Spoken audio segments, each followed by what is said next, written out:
الحمد لله رب العالمين وصلى الله على سيدنا محمد وآله الطيبين الطاهرين.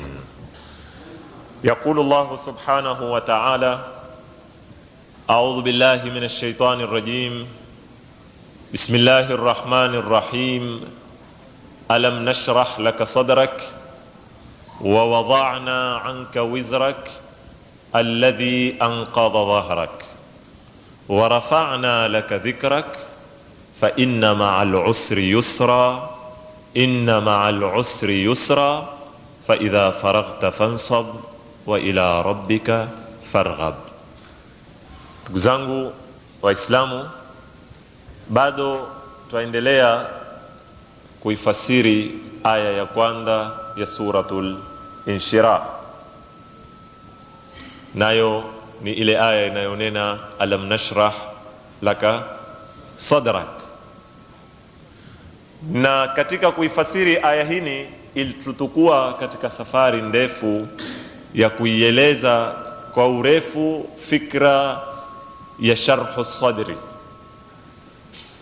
na yana tukafika kwenye natija baada ya kueleza vile mitumi walivyokuwa wakihitajia sharhu sadri na namna gani kitu cha kwanza Mwenyezi Mungu aliwapa na wao pia wakaomba. Nikazungumza kwamba sharhu sadri ni sha'nun min sha'nillah, ni mambo ya Mwenyezi Mungu Subhanahu wa Ta'ala. Ni yeye ndio anaogawanya hii sharhu sadri, yeye ndio anayoitia katika nyoyo za watu. Kama vile ukizitamali zile aya zote zinaozungumzia masala ya sharhu sadri, utaona yazitegemeza au yalitegemeza jambo hili kwa Mwenyezi Mungu Subhanahu wa Ta'ala. Alam nashrah, utaona Mwenyezi Mungu amenena sisi ndio tumekupa hiyo sharhu sadri. Nabii Allah Musa pia amuomba Mwenyezi Mungu akimwambia Rabbi shrah li sadri, ikimaanisha kwamba anaitoa ni nani? Ni Mwenyezi Mungu Subhanahu wa Ta'ala. Pia nikafafanua kwamba kuna sharhu sadri ya ukafiri, hii si ya Mwenyezi Mungu, na ya udhalal na ya ufisadi, hii mwanadamu ni yake mwenyewe. Kwa hivyo suala tulokoma nalo yana nikiahidi kulijibu yao ni kwamba ikiwa sharhu sadri ni fikra kama ilivyoelezwa, ni kiungo muhimu hususa kwa viongozi ambao kwamba wataka kuleta mabadiliko, na anaotoa kitu kama hiki ni Mwenyezi Mungu Subhanahu wa Ta'ala. Sasa kefu sisi au namna gani tutaweza kuipata fikra kama hili kwa Mwenyezi Mungu Subhanahu wa Ta'ala? Kuna ndia gani ambazo kwamba tukizifuata ndio tutaweza kumfanya Mwenyezi Mungu Subhanahu wa Ta'ala atupe hiyo sharhu sadr? Hili ndio suala nilikomayana nikiahidi nitalijibu leo. Jana kwa ufupi nilieleza kwamba tuko na funguo mbili. Funguo ngapi? Mbili, ambazo kwamba tukizitumia twaweza kupata au kufungua zile store za Mwenyezi Mungu Subhanahu wa Ta'ala, ambao ndani yake tukaweza kupata ukundufu wa nyoyo zetu tukiwa kama waongozi wa umma, ili tuweze kuwa na moyo mkundufu wa kuangata mazito. Ufunguo wa kwanza tuliuamkua kwa ina la at-talab. Ufunguo wa pili tukauamkua kwa ina la maarifa. Tukanena hizi maarifa na talab ndio funguo mbili zaweza kukufanya wewe ukiwa kama mwana mageuzi, kama mfanyaji da'wa, wahitajia sifa ya uvumilivu, waweza kukatumia funguo mbili hizi na ukasikilia katika sharhu sadr. Sasa leo ni wata ni kusherehee kwa urefu moya baada ya moya katika hizi funguo mbili. Tukianda na ufunguo wa kwanza wa mkuli wao, talab. Talab na kusudia haraka,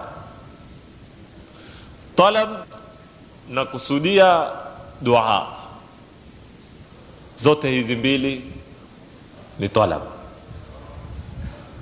Kwa ibara nyingine, ule anayetaharak katika uwanda na akawa enda mbio kwa juhudi zake mbalimbali, akawa alingania watu kuwapeka kwa Mwenyezi Mungu Subhanahu wa Ta'ala, akawa ajaribu kutekeleza yale mambo ambayo kwamba Mwenyezi Mungu ataka yatekelezwe katika ardhi hii, akawa ajaribu kuangata ule mzigo ambao kwamba Mwenyezi Mungu ametufaradhia tuuangate, wa kuamrisha mema na kukataza maovu, huyu huwa uko katika talab, yani uko katika haraka. Baada ya hayo akawa atamuomba Mwenyezi Mungu Subhanahu wa Ta'ala, huku afanya, huku enda mbio, huku ajaribu kuondosha munkar, huku ajaribu kuleta mabadiliko, kuondosha ufisadi, na huku amuomba Mwenyezi Mungu Subhanahu wa Ta'ala, e Mola, nitidia na mimi taufiki katika kazi yangu hii. E Mola, nipa usaidizi wako, kwa sababu kazi ni yako. Kwa hivyo anapoomba usaidizi kwa Mwenyezi Mungu, bila ya shaka Mwenyezi Mungu atamshika mkono wake na atamuongoza na atamuwafikia na atamsahilishia yale mazito, na atakuongezea nguvu zake yula nguvu zako chache uliojaribu kuzitoa. Sasa wakati unapotaharaki wewe na ukawa huku wa muomba Mwenyezi Mungu Subhanahu wa Ta'ala, pale ndio wewe uwa umeshika ufunguo mmoja katika funguo za nini, za sharh sadr. Ndio wamtaka Mwenyezi Mungu, kama Nabii Allah Musa huko ameinua maguu endao kupambana na nani, na Firaun, endao kupambana na Hamana, endao kupambana na wafisadi na madhalimu, huku yeye ataharak, sio amelala. Huku amwambia Mwenyezi Mungu, Rabbi shrah li sadri wa yassir li amri wahlul uqdatan min lisani yafqahu qawli, na Mwenyezi Mungu akampa. Kwa hivyo wewe ukiwa mwana harakati, ukiwa mwana mageuzi na waona wahitajia sharh sadri, ni ufanye utaharak, na huku ukimuomba Mwenyezi Mungu, lakini kwanza ukadimu kile chako kichache. Yeo jamaa, tukitaka kuyajadili mambo kilimwengu, yeo ukitaka kufanya mchango aina yoyote, huwezi kumwalika mgeni wa heshima ukianda kwenye sufur, au huko mchango sampuli hini. Huwezi yeo wewe una mchango umemwalika raisi, waziri au tajiri fulani au kiongozi yoyote, bado wewe huyatanganya peni. Hakuna sampuli hizi za michango zifanywa. Kwa hivyo na sisi wakati tukitaka mchango kwa Mwenyezi Mungu Subhanahu wa Ta'ala, ni makosa kuomba mchango tukiwa sisi ni sufur, hatuna chochote. Tunataka Mwenyezi Mungu ndio ayaze kila kitu. Hii ni kinyume cha mipango. Taona hiyo, wewe wahitajia milioni 10, utakwenda mbio. Hata kama ni 100,000 Sheikh, hata kama ni 50,000, hata kama ni 10,000, utagawanya kadi ili ule mgeni wa heshima akia aambiwe, bwana, sisi tumeanza, tulionazo ni ngapi? Ni hizi 50, na wale walioko pale waongeze, yeye awe ni wa mwisho, atoe kile cha kuyaza. Kama ni milioni 1 yatakikana katika mchango, mwataka kufanya maendeleo yoyote, lazima nyinyi wenyewe mmeandalia hapokuwa 100,000, na baada ya 100,000 mkifanya mchango ikafika 300,000 400,000, ndipo pale ule mgeni wa heshima sasa ayapo kwa kazi yake ni kuyaza kile kilichobakia. Hizi ndio nidhamu zinazofanywa. Sasa sisi tunavyoamiliana na Mwenyezi Mungu Subhanahu wa Ta'ala, tuamiliana naye makosa. Na ndio mimi nikanena, wakati ukitaka kuleta mabadiliko, wakati ukiwa wewe wataka kuleta mwamko, wakati ikiwa wewe wataka kuondosha ufisadi, utajiona ni dhaifu kweli, umiliki sifa ya sharhu sadri, lakini anda funguo wake ni unu. Fanya kwa zile shilingi 10 zako ulizonazo, kwa zile nguvu ulizonazo, kisha muombe Mwenyezi Mungu Subhanahu wa Ta'ala mchango wake. Lakini wakati Mwenyezi Mungu akiomba mchango, ni lazima kuwe kumetangulizwa kitu kimeanza kutolewa. Lakini ikiwa sisi tuketizie tu tuangojea paka ile baruti ya kwanza iwashwe na Mwenyezi Mungu Subhanahu wa Ta'ala, hii ni kinyume cha nidhamu za Mwenyezi Mungu Subhanahu wa Ta'ala. Kwa hiyo lazima mwanzo tutoe kile kichache, na sisi hatuwezi kuleta mabadiliko, wala hakuna mwenye nguvu yoyote anaoweza kuleta mabadiliko ikiwa hakuna taufiki ya Mwenyezi Mungu Subhanahu wa Ta'ala. Na ndio ukaona katika zita za Badri jeshi lilikuwa kubwa, watu 300 wapambana na watu 1000. Kiidadi washindwa Waislamu, kiuda, kimaandalizi, kisilaha washindwa Waislamu. Wale wana farasi kadhaa hawana, wale wana panga kadhaa hawana, wale wana ngamia kadhaa. Zile ni hisabu za kijeshi. Yeo ukitaka kuhesabu ni kama wapambana na jeshi, wewe uko na zifaru 5, yeye uko na zifaru 100. Wewe uko na ndege 5, yeye uko na ndege 100.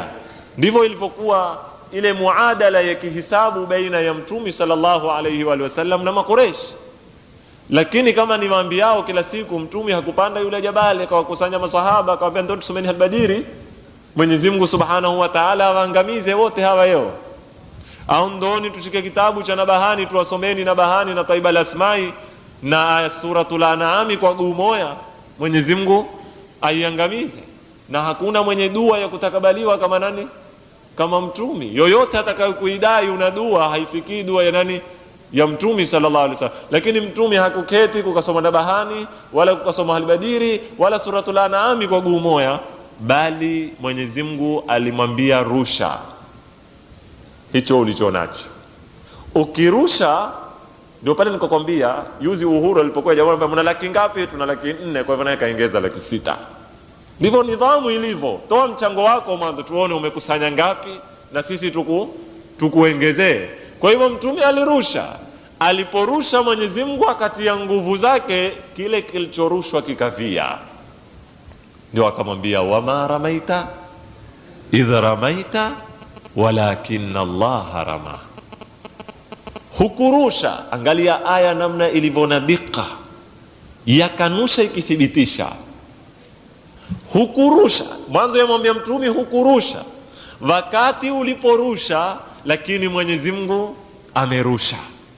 Angalia hizi ibara 3. Hukurusha, yakanusha kwamba Mtume hakurusha. Wakati uliporusha, yani Mtume alirusha basi, lakini Allah Mtume, yani kuna kuchangia, yani natija iliyopatikana si kazi ya Mtume. Lakini si maana kuwa si kazi ya Mtume, Mtume alifunga mikono, la, ulirusha katiti, ulijaribu, na Mwenyezi Mungu akaongeza zake. Sasa ndio nikawaambia mimi, ufunguo wa kwanza wa wafanyi kazi katika uwanda wa kutafuta ile sifa niloieleza kwa urefu ya sharhu sadri, ya kuweza kuangata mazito, ni talab. Na maana ya talab ni haraka na kumuomba Mwenyezi Mungu. Sisi tutoe kile kinachomilikiwa. Tuko watu 10, tunataka kufanya jambo, hatuyaweza sisi kuweta miradi mikubwa, tuanzisheni kwa shilingi 10, kwa shilingi 20, tuweza kumsaidia fizi kijana ya shilingi 500. Pale ndipo sisi na huku tukimuomba Mwenyezi Mungu, tukimwambia ya Rabbi tuwafikie, tuongezee nguvu zako, tutilie na sisi juhudi zetu ziwe na power, na Mwenyezi Mungu ndio atatupa power na atatupa sifa ya sharhu sadr, na ndio utaipata Qur'ani yatuambia walladhina jahadu fina lanahdiyannahum subulana wa anna Allaha lama'al muhsinin. Wale walo fight, wale walojaribu, wale ndio sisi tutawaongoza ndia. Kwa hivyo ukilalia mashikio hutaongozwa ndia. Kwa hivyo ni lazima uanze wewe kutaharaki. Mwenyezi Mungu ameanza wa man jahada fina au walladhina jahadu fina, wale walioanza wao kwa kile wanachomiliki, kwa zile panga sita, kwa ule farasi moya, walikuwa wakira safari farasi upande wawili wawili, na wakichoka wakishuka huyu akipanda huyu.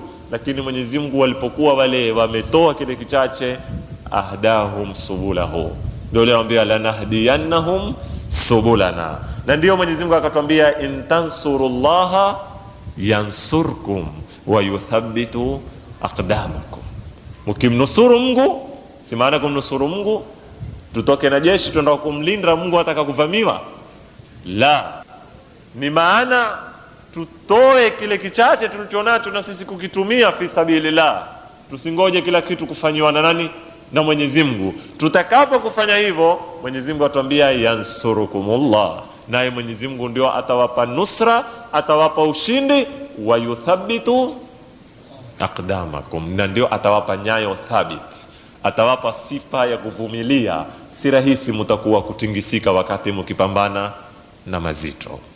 Kwa hivyo ndugu zangu Waislamu, wakati nikiuzungumza ufunguo wa kwanza kwa ina la talab, na maanisha haraka iliyotanganywa na dua, na maanisha kazi iliyotanganywa na kuomba msaada kwa Mungu. Kimoya bila cha pili haiendi. Kujitegemea si wenyewe peke yetu, hatuna nguvu ya kuleta mabadiliko, na kumtegemea Mungu peke yake ni kinyume cha sunanullah, cha nidhamu za Mwenyezi Mungu Subhanahu wa Ta'ala. Kwa hivyo ni lazima tutangamanishe juhudi zetu na dua kumuomba Mwenyezi Mungu Subhanahu wa Ta'ala ili Mwenyezi Mungu atuwafikie. Na ndio utaona yeo ndugu zangu Waislamu, mtu akisikilia katika ile sifa ya sharhu sadr akaafikiwa na Mwenyezi Mungu kwenye haraka, aweza kupatikana na mateso makubwa na akayaona si chochote. Yeo wewe waweza kuwa uko pwani katika Kuva, ikabahatika ukapigwa na mwiwa wa samaki. Mwiwa wa samaki kama ule ukakufanya usiku kucha usifanye nini? Usilale, ukawa babaika. Kitu chaweza kushika gego tu likaanza kukuhairi na ukakesha usiku kucha. Lakini mtu huyu ambao wapekwa mbio na mwiwa wa samaki na gego, aweza kuwa utiziwe majela, huadhibiwa, huteswa, hutomwa kila namna ya kutomwa, na yeye aona si chochote zitu zile mbele ya Mwenyezi Mungu Subhanahu wa Ta'ala. Kwa sababu gani? Amezie kufika katika ile sharhu sadr, moyo watukua. Ni viongozi wangapi wamezoteswa? Yo ukiwaangalia babake Ammar bin Yasir, mamake Ammar bin Yasir, vile walivyokuwa wakiteswa, zuma za moto wakiambatishwa nacho, mpaka ikasikilia hadi ule mama ukatukuliwa ukondo wa chuma wa moto, akawa atiwa nao kwenye nafsi yake mpaka kutoka kwa pili, na bado anena la ilaha illa Allah Muhammadun Rasulullah. Si kazi toto. Huwezi kufeel wewe ule na kuhisi na kutambua ni stage gani amefika ule mama Sumaya, mpaka Mtume sallallahu alayhi wa sallam akanena awwalu shahidatin fil Islam. Ule ndio alikuwa shahidi wa kwanza katika Uislamu, shahidi mwanamke. Vile alivyoteswa na bado ajali. Ukiwa ukimwangalia Bilal namna alivyokuwa akapoa tabu, akatukuliwa katika majangwa Sheikh Arabuni, jua linavyowaka, akalalishwa mwili wazi tupu katika uwanda, na huku amewekwa pande la jabali katika kifua chake, halishwi haneshwi na mbati kwa yu, na si dakika moja wala si dakika 5, na bado ameshika lile lile ahad ahad ahad, Mwenyezi Mungu peke yake. Wale walikuwa wamesikia kipimo gani? Kiwa wewe mwima tu yo ukikutoma mweza usiku kucha watu wa nyumba nzima wasilale, licha kuwa wewe usilale ukafanya na watu wa nyumba nzima wasilale, ukababaisha mtaa mzima wa mayowe, lakini kuna watu husikilia kwenye kipimo wakateswa. Sheikh, sisi tuketizie tu yeo, pengine tunataka harakati za Kiislamu, lakini tunataka tuishi na tukiweza kukutana na wale watu waliofanya harakati za Kiislamu walikumbwa na nini katika majela, ni mambo gani yaliyowapata. Somani lau mwa wa Kiarabu, patani kitabu cha Abdul Hamid Kishki akikuelezea siku zake na jela, wale watu namna walikuwa wakifanywa wanazuoni wa Ikhwanul Muslimina kule. Mtu ailiwa na chakula jela, ambiwa kula, anena mimi nafunga. Ndio wewe wafunga? Lazima ule. Sitaki mimi hufunga. Arudi polisi, amfungua mdomo, amkojolea ndani ya mdomo wake kwa kumhakikisha atamvundia ile saumu yake, amnosha mkoyo. Kumwangalia mtu ni mwanachuoni Sheikh. Kishki akwambia wengine walikuwa wana maradhi ya basili kule jela, walikuwa wakiwekwa na ndaa, wakietewa mkate umeketi siku 3 4, ukimpiga nao mtu waweza kumpasua kitwa, wakilazimishwa wa ule. Hanambia mtu mwenye basili awe amekula mkate hono, sasa ndo umwangalie ataka kwenda chooni, sasa umwangalie vile anavyo tata, atakitoa namna gani choo kile. Kia utaona mambo tu, kisoma zitabu za wale wanaharakati wa Kiislamu na mambo ambayo kwamba yalikuwa yakiwakumba katika majela na namna walivyokuwa wakiteswa. Sayyid Shahid Sayyid Muhammad Baqir Sadr amefika hadi aetewa ukhti yake amevuliwa nguo tupu, amwangalie mbe yake, awekwa mbe yake. Alipokuwa hataki kuangalia, amefunga mato. Mwanachuoni mkubwa wamuonesha tupu ya ukhti yake, si mtoto, ni ukhti miaka karibu 30 na mwanamke mzima, aikewa mbe yake tupu kama siku alozaliwa katika majela. Na utawaona hawakurudi nyuma. Ile sharhu sadri walokuwa nayo na namna waloweza kuituma, ndio utaona Mwenyezi Mungu Subhanahu wa Ta'ala akawa amfundisha mtume, akitufundisha na sisi tukiwa tunataka kuweta mwamko, tunataka kuwa ni wana harakati. Ni lazima tutumie zitu hizi ziwili zikiweko chini ya unwani moja ya talab, kama ufunguo wa sisi kupata sharhu sadri. Ni lazima tuwe na sharhu sadri. Tukitokuwa na fikra hii hatuwezi kufaulu. Ni lazima tuwe wavumilivu, wenye kutukua mazito. Tuweza tukateswa, tuweza tukapambana na mazito ya kilimwengu, lakini mu'min ni kama jabali. Jabali laweza likatetema na mu'min asiteteme. Ndio Mwenyezi Mungu akamwambia mtume, ha ayyuhal muzammil. Angalia mwongozo wa Mungu anavyotufundisha, akifundisha mtume, akitufundisha na sisi, amwambia ya ayyuhal muzammil qumil layla illa qalila nisfahu aw inqus minhu qalila aw zid alayhi warattilil qur'ana tartila inna sanulqi alayka qawlan thaqila inna nashi'atal layli hiya ashaddu wat'an wa aqwamu qila inna laka fin nahari sabhan tawila wadhkur isma rabbika watabattal ilayhi tabtila.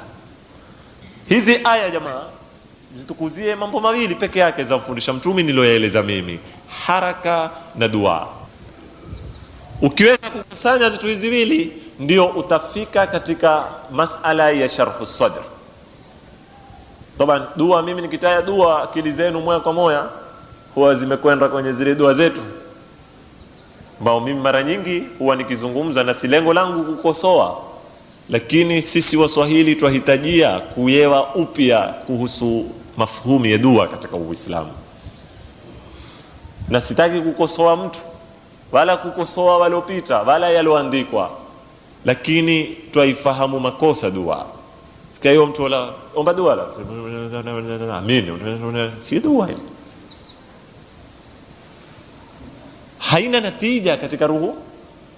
Na ndio ile tutaomba dua, hakuna matozi yanayotoka kwenye dua. Na tumesikilia hadi lao tukamwona mtu huomba dua hulia, basi jamaa taanza kunywana ni jambo la ajabu. Yao ukamwona mtu ameingia msikitini ameigagaza mbele ya Mwenyezi Mungu asujudu alia aomba toba, itakuwa nshoo kwetu au nini? Nayo ni urongo bila.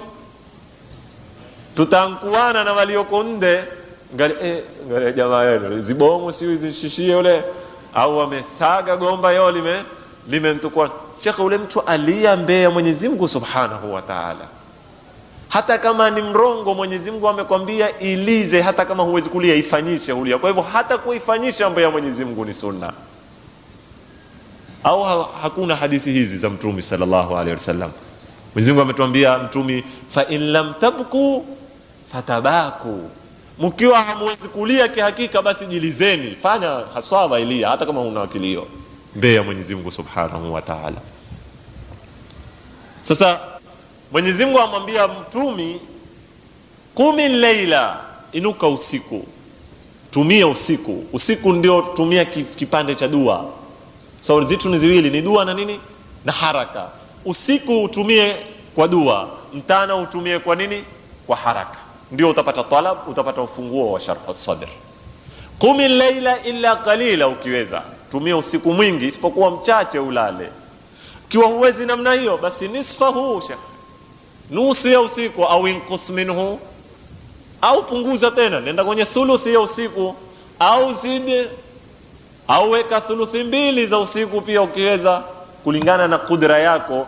Tenga wakati wewe na Mola wako peke yako uzungumze. Shekhe, ni lazima uwe na kila siku uwe na kipindi cha kuzungumza na Mola wako, cha kuchukua power kwa Mwenyezi Mungu Subhanahu wa Ta'ala. Au zida alayhi warattilil Qur'ana. Kwa nini ufanye hivyo? Inna sanulqi alayka qawlan thaqila. Kazi ni ngumu shekhe. Kazi hii si haitaki kuinua chuma kama umeitanua barabarani umenozifua. La, maswahaba hawakuwa na nisana, wala Mtume hakuwa na misuli hivyo. La, ni kazi ya kuangata kwa moyo kuliko kuangata kwa mwili, ni mzito kimoyo. Inna sanulqi alayka qawlan thaqila, kazi ngumu sana hili. Sasa ukifanya mambo kama haya, kazi ya usiku itakusaidia, ndio kubuilding kwako. Ukitaka kubuilding kuangata mazito ya kutangaza dawa na kuweta mwamko, keti na Mungu usiku peke yako.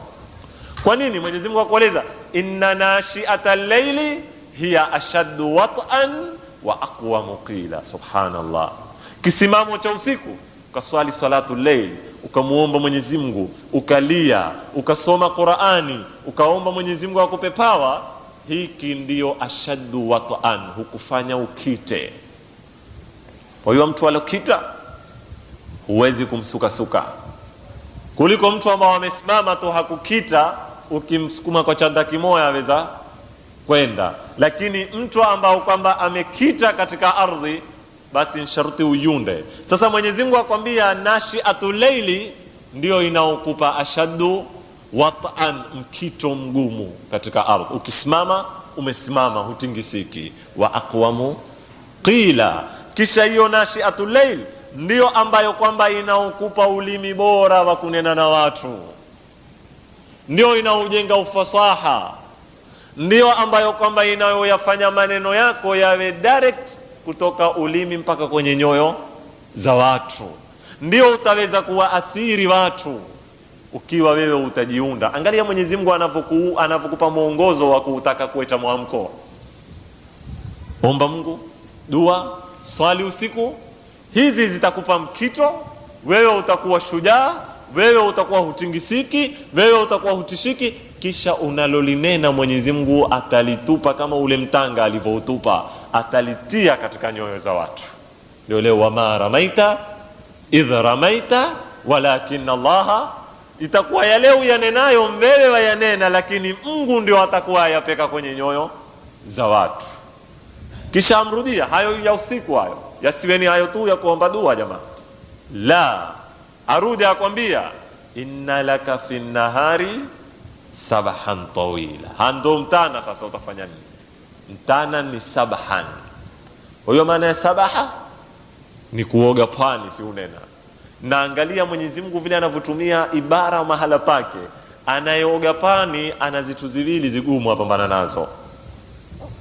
Apambana kwanza na gravity ya ardhi asizame, apambana na mkokoto wa mai usimpeke kule utakapoe, ende kule atakapoe. Kwa hivyo ana mapambano sampuli ngapi? Mbili. Kwanza ni lazima apambane asizame, asidudumie tini. Pili ni lazima awe atakwenda kinyume na mkokoto wa mai, na ni ngumu sana. Wewe sasa ukishuka pwani ukitaka kuoga, ikiwa mai ufuma au huya, wataka kwenda kinyume, watumia power.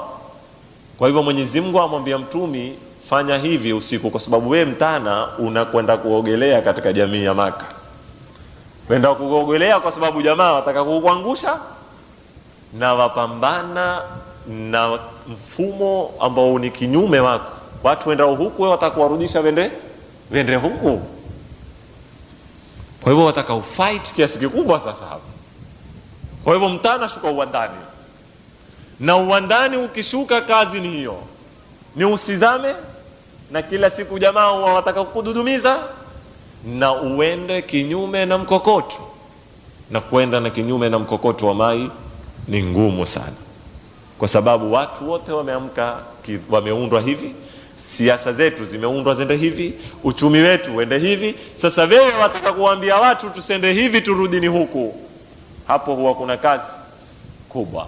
Ndio Mwenyezi Mungu amwambia inna laka fi nahari sabahan tawila.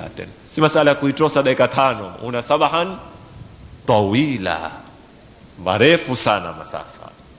Sasa ufanye ni ujiunde hivyo. Kwa hivyo haraka, mtana haraka, usiku waomba, ndio wewe utafika katika ufunguo. Ukikusanywa na talab, uwe umepata sharhu sadr. Sasa vitu kama hizi, ndugu zangu Waislamu, tukiweza kuzipata, ndio tutaweza sisi kuwa wanaharakati thabiti, ambao tutaweza kuogelea kinyume cha mkokoto, mawimbi makali, kududumia, lakini tupambane, tusichoke, tuwe na moyo wa kuangata, tuwe na moyo wa kuiona pwani iko karibu. Kama wewe waoga leo, umekwenda mtoni, utaona kila ukiinua kitwa bado huyapata ngome na taabani, pumzi wapi? Pumzi matavuni. Lakini utawata uzame? La, usiwate. Mawimbi makali, jaribu, pigana, na usivundike moyo, na usingoje kuokolewa. Ukiwa ni mtu wa kungoja kuokolewa, hutookoka.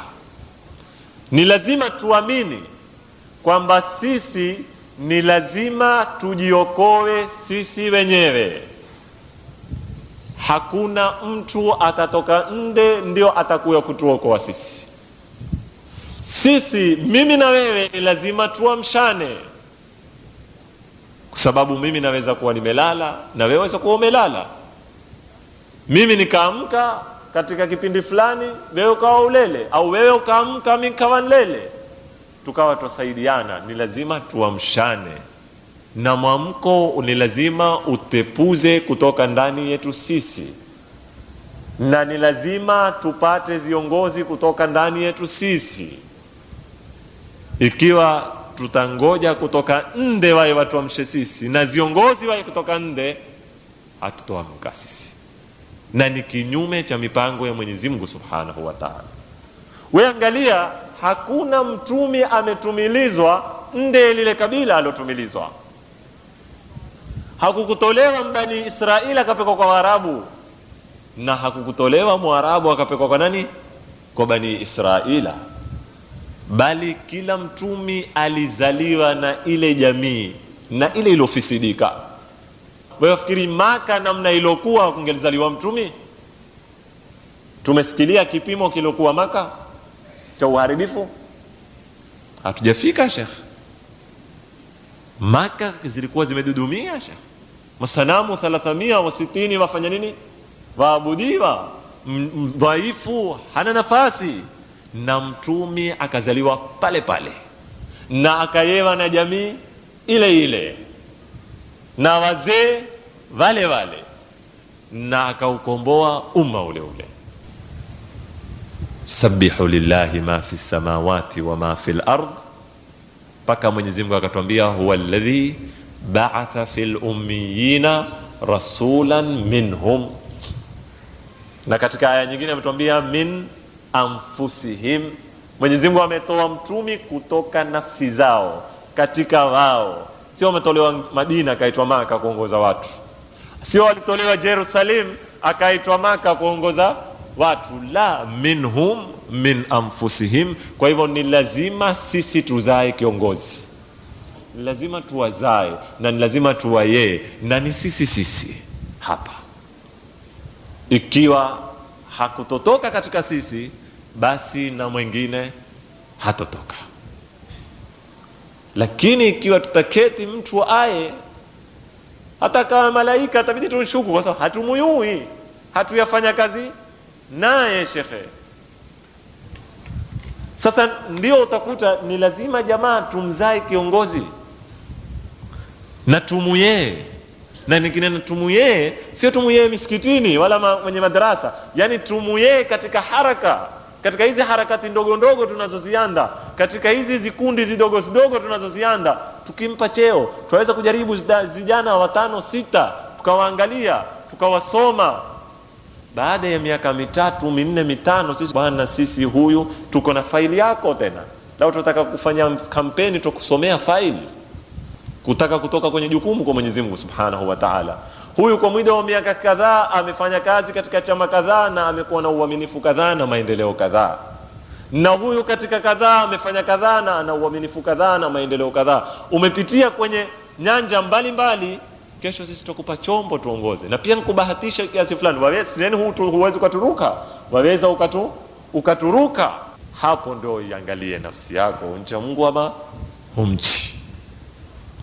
Ndugu zangu Waislamu, sasa tukirudi katika bwana Mtume sallallahu alaihi wasallam na Qur'ani, namna inavyotuambia sisi vipi tutatuma sifa ya sharhu sadr, tukisaidia na dua na haraka. Tujaribuni haraka na tusiwe ni watu wa kupanic. Usifeli ukakasirika, usifeli ukatupa, dhiki gani hizi bwana, umma gani hunu. Hatutoendelea namna hii. Na si sifa ya uongozi. Lazima tuwe na sifa ya subra, kama nilivyowaambia yana. Mtume alikivumilia, mtume alikitukanwa, mtume alikipijwa na walomwamini kabla ya walomkanusha, lakini hakurudi nyuma. Na Mwenyezi Mungu amekwambia jisaidie na mambo kadhaa, kama katika Qur'ani ametuambia ista'inu bisabri wassalat. Ista'inu au aqimus salat, aqimis salata tarafayn nahari wa zulafan, simamisha swala, jipinde kuswali. Innal hasanati yudhhibna as-sayyi'at dhalika dhikran lidhakirin wasbir, subiri, jifundishe kusubiri. Na ujue kwamba ni lazima mutujwe, ni lazima muteswe. Hakuna maendeleo yatakuya kama nilivyowaambia kwenye tasa, kwenye trea mumepangiwa na asimini, muambiwe bwana maendeleo yenu ni haya. Hakuna katika history ya ulimwengu kutoka uumbwe mpaka leo umma wowote uloweza kujikomboa, umma wowote uloweza kujijengea maendeleo yake ukawa utaendelesha mambo kiwa uketizie kwenye mazulia, ikiwa uketizie usaga, ikiwa tuketizie tongoje tutiliwe kwenye tasa tuetewe. Hii hatutoweza kupata maendeleo. Ni lazima tuamue kujibadilisha sisi. Inna Allaha la yughayyiru ma biqaumin hatta yughayyiru ma bi anfusihim. Mwenyezi Mungu haiti mabadiliko mpaka sisi wenyewe tujibadilishe nafsi zetu. Am hasibtum an tadkhulul janna walamma ya'lamillahu alladhina jahadu minkum wa ya'lamas sabirin. Mafikiri nyinyi mtaingia peponi kabla ya Mwenyezi Mungu hayawayua wale wenye kupigana jihadi katika nyinyi na wale wenye kusubiri? Hisabu zenu ziko nyinyi yao mna pepo, mketizie fwa, tuketizie tu upiga story tu. Pepo tumewekewa sisi? La, pepo wamewekewa watu wenye haraka, pepo wamewekewa watu wenye kupigana jihadi, pepo wamewekewa watu wasiolala kwa kufikiri maendeleo na mabadiliko, watu wenye subra, sio watu wa kulalia mashikio. Hao hawakupangiwa pepo. Ndugu zangu Waislamu, mpaka hapa itakuwa nimebahatikiwa kwa wakati wa leo kueleza ufunguo wa kwanza tukitaka kupata sifa ya nini? Ya sharhu sadr. Nikitumai kwa Mwenyezi Mungu Subhanahu wa Ta'ala ataniafikia na akinibakisha hai na uzima, kesho niwaelezee ufunguo wa pili, kisha turudi kuimaliza aya yetu tunayoifasiri alam nashrah laka sadrak wa wada'na anka wizrak. Wassalamu alaykum wa rahmatullahi ta'ala wa barakatuh.